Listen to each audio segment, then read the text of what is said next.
మీరు ఇవాల్టి human being common మ్యాన్కి దేనికోసం ఇవన్నీ అందివ్వాలనుకుంటున్నారు? What is your main purpose? Science and philosophy both are hand in hand. ఆశ్చర్యపోతంగా చూసిన ఏమైనా సందర్భాలు ఉన్నాయా?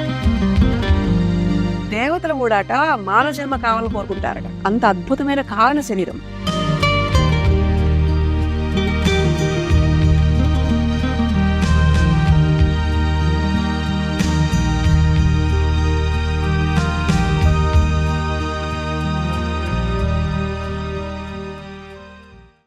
సత్యసింధి మేధో మఠం కార్యక్రమానికి స్వాగతం పలుకుతున్నాను. మన హ్యూమన్ బాడీ అనేది క్యాజువల్గా చూస్తూ చాలా క్యాజువల్గా అనిపిస్తుంది.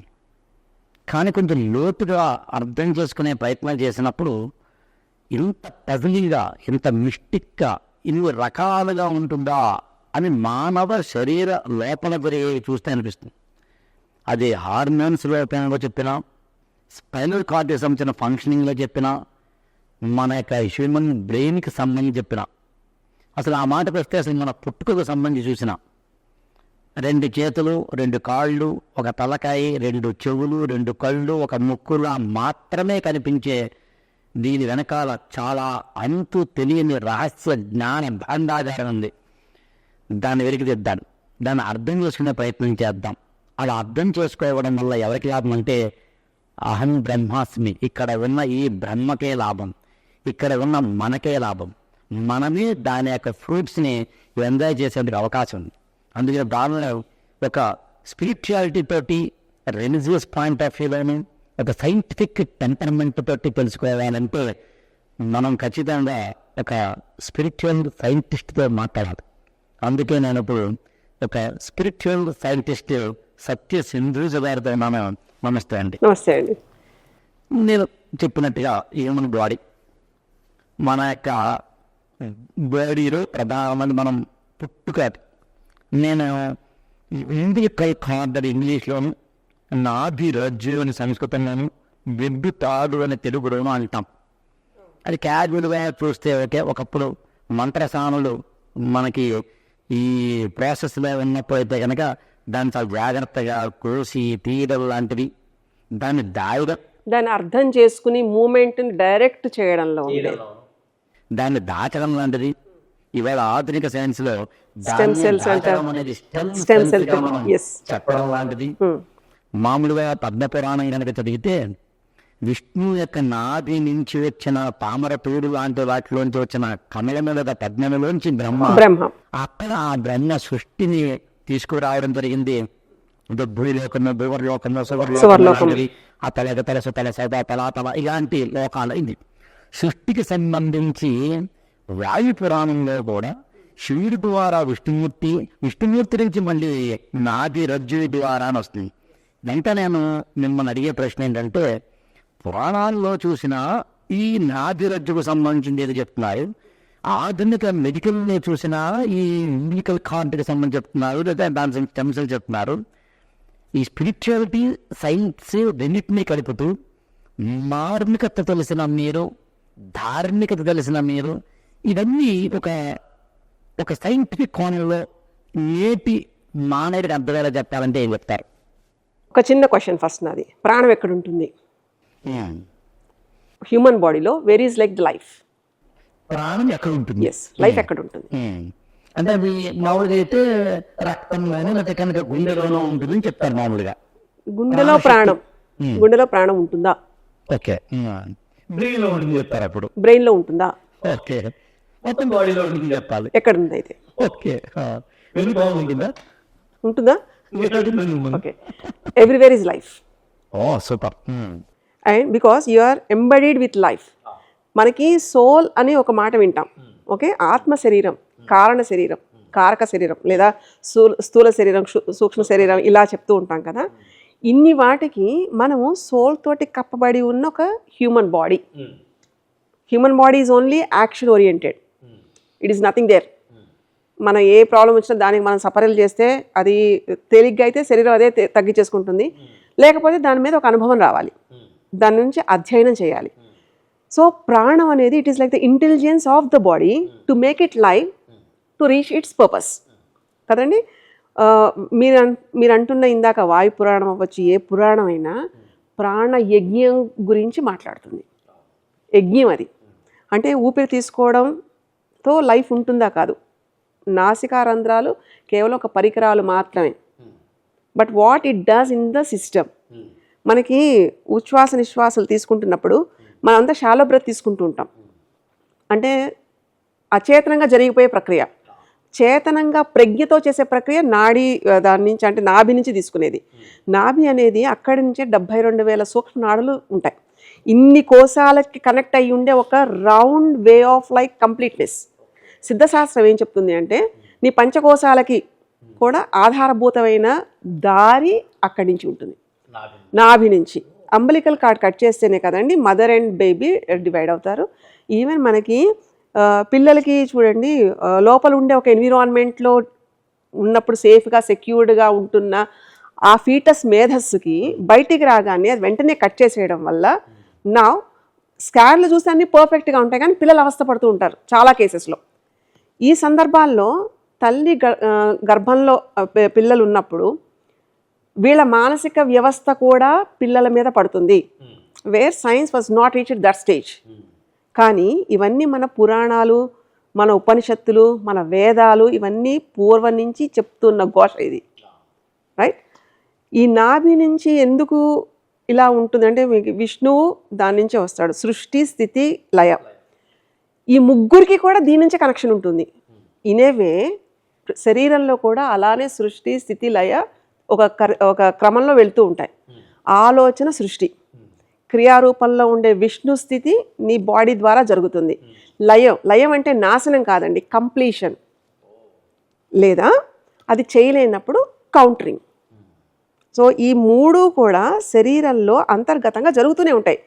అంటే ఆలోచన రూపం అవ్వచ్చు, నీ పంచేంద్రియాలు, జ్ఞానేంద్రియాలు, ఈ అరిషడ్ వర్గాలతోటి ఉండే ఏదైనా సరే, అంటే మాంసీభూతమైన అస్తిత్వంగా ఉన్న ఈ శరీరంతో మాత్రమే ఎగ్జిబిట్ చేయబడతాయి.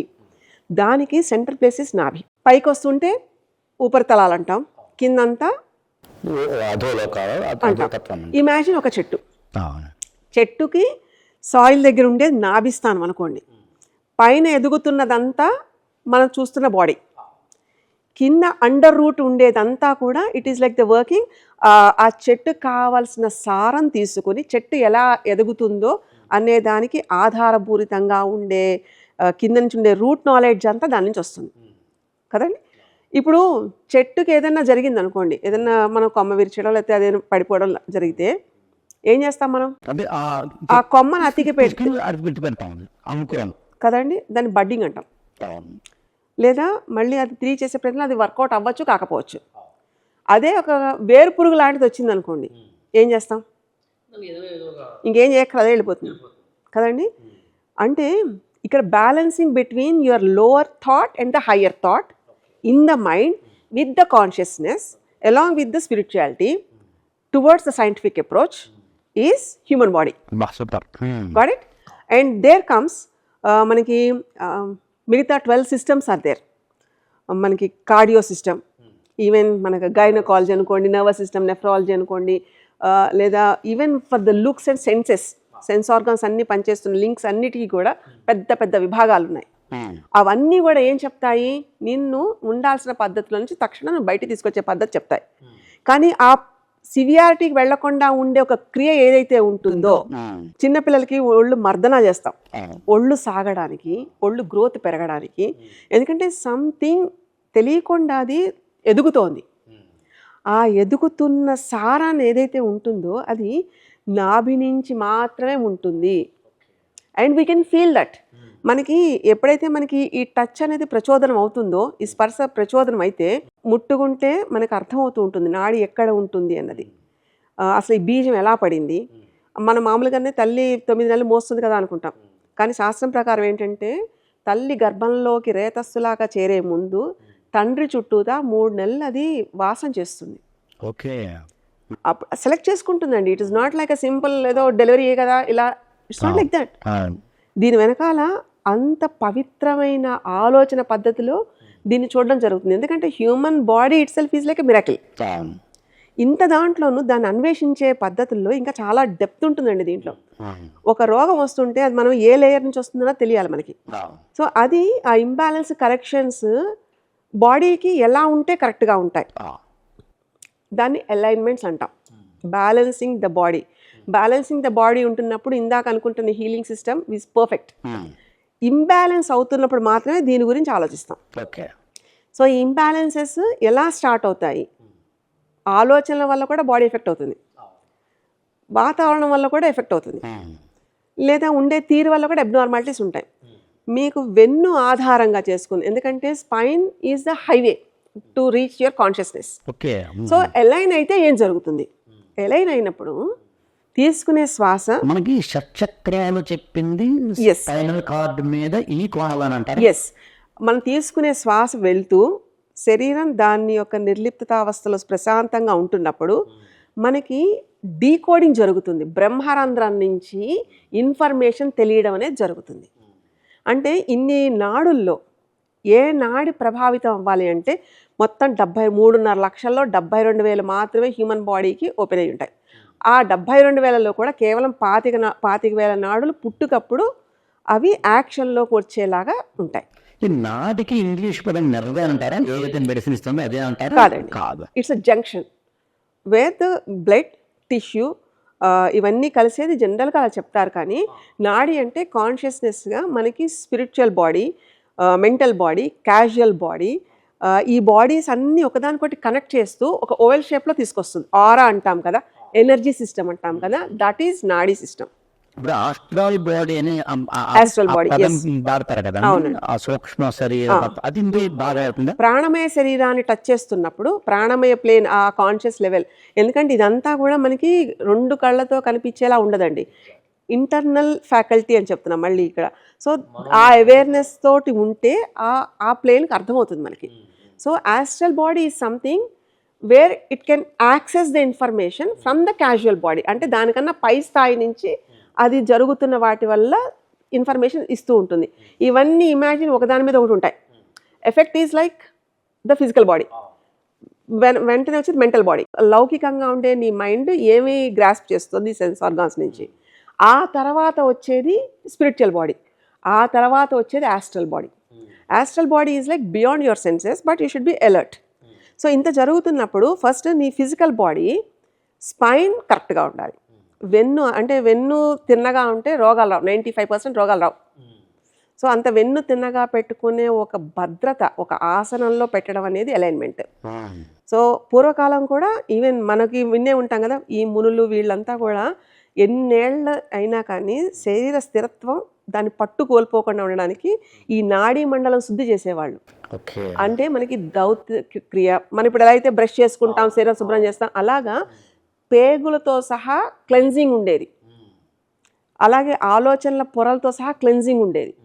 అంటే ఇమాజిన్ ఒక ఇంటి బూజు పట్టింది, మనం దృష్టితో దాన్ని చూడాలి, లేకపోతే నాకు ఇల్లు బాగానే ఉంది కదా అనుకుంటే కాదండి.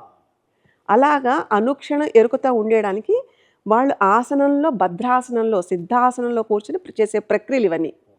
దీని వెనకాల ఉండే యోగా ఫిలాసఫీ ఉంది కదా, అంటే ఎంత బాడీ ఏ లిగమెంట్ ఎంత స్ట్రెచ్ అవ్వాలి.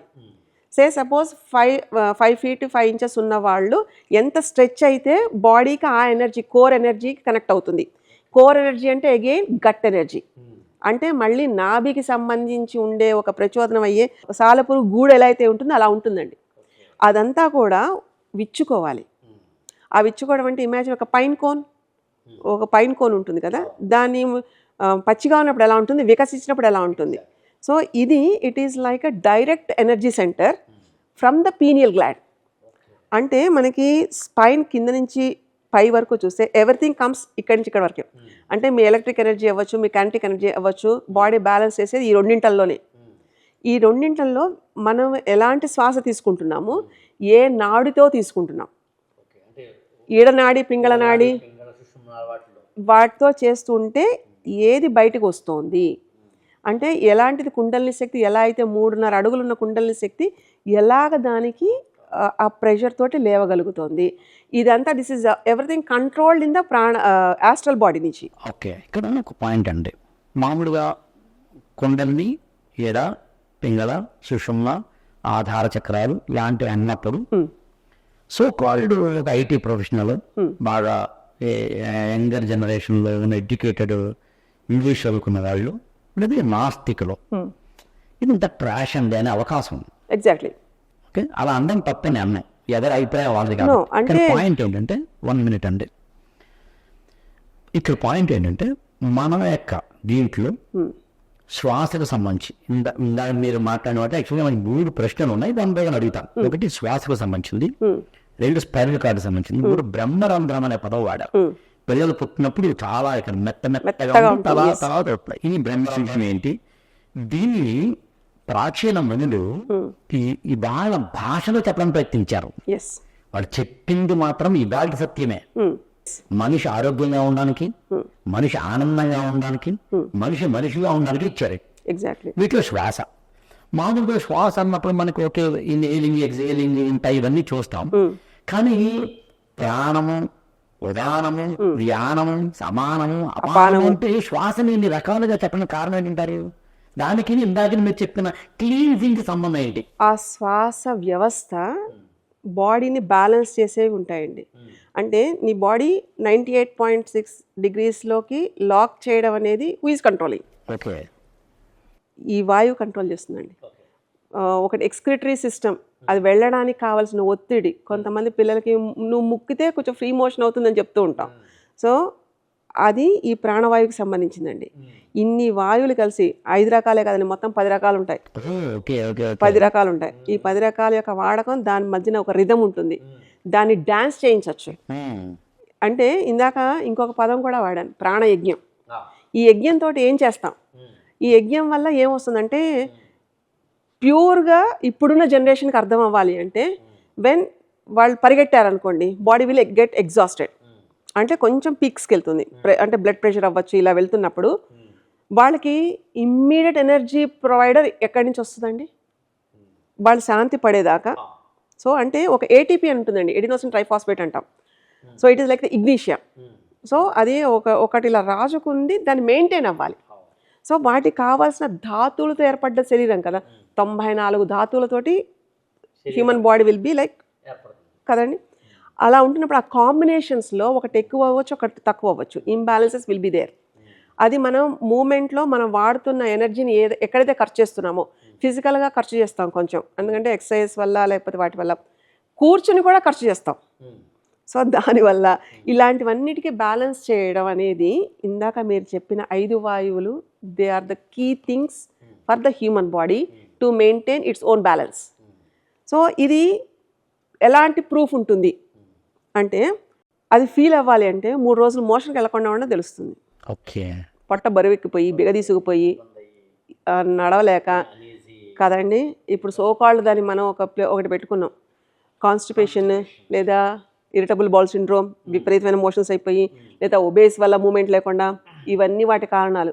అవి మన కారణాలు కనిపిస్తున్నాయిగా. సో నమ్మకపోవడానికి ఏంటి ప్రాబ్లము?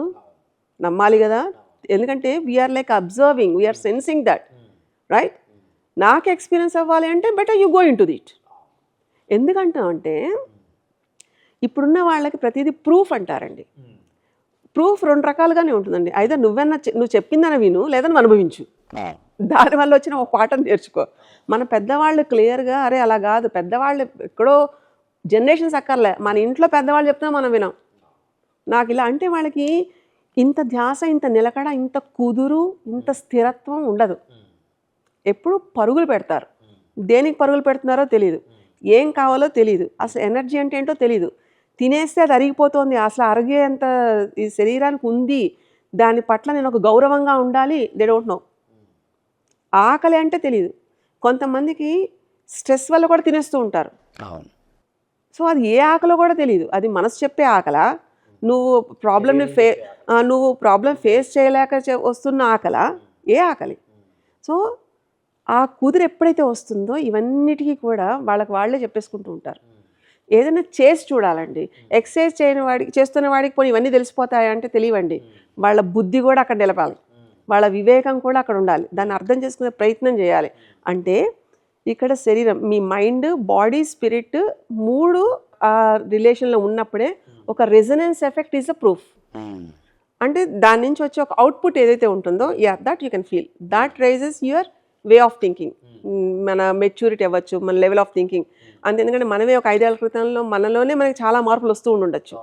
అది ఎవరు బయటకు గమనించకపోవచ్చు, కానీ నాకు నేను గమనించుకుంటున్నాను కదా, నాకు తెలుస్తోంది కదా. So that is like the mature level. You have to understand. అంటే ఇప్పుడు ఈ శ్వాస ఇది one of the key point for your breath. ఈ ఆలోచన పద్ధతి రావడానికి కూడా మీ ఊపిరి ఒక కారణం. మీరు సరిగ్గా ఊపిరి తీసుకోలేకపోతే సరిగ్గా అర్థం కాదు. ఊపిరి మీద ధ్యాస పెట్టాలి. యూ షుడ్ నో ఎలాంటి ఊపిరితో దాన్ని చూస్తున్నాం. అంటే ఊపిరి పోయడం అంటే ప్రాణం పోయడమే. సో ఆ ప్రాణం ఎలాంటి ఆలోచన మీద పోస్తున్నాం అనేది వ్యాప్తి. ఈవెన్ మామూలుగా కోపంగా ఉన్నప్పుడు చాలా ఎగశ్వాస తీసుకుంటూ ఉంటాం, అలా ఫ్రస్ట్రేషన్ ఉన్నప్పుడు ఒకలాగా,